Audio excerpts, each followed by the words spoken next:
sonsuza qədər dalğalansın bayraq.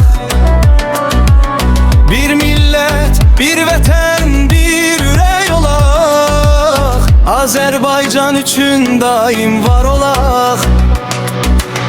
Tarixin səsinə səs verən xalqı, çətin yollar keçib bugünə çatdıq. Birliğimiz olsun en büyük dayak. Azerbaycan üçün daim var olan. Sabahlara giden ışıklı yolu,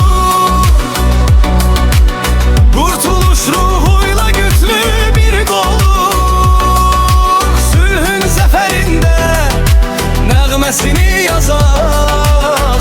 Azerbaycan üçün daim var olan.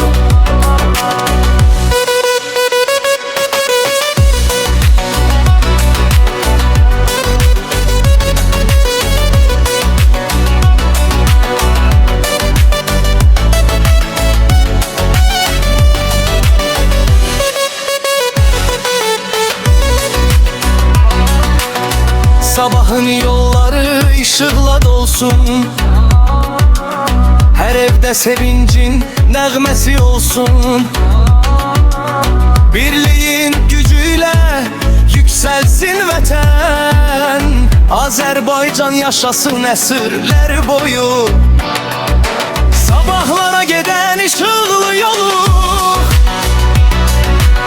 kurtuluş ruhuyla güçlü bir kolu. Nəğməsini yazaq.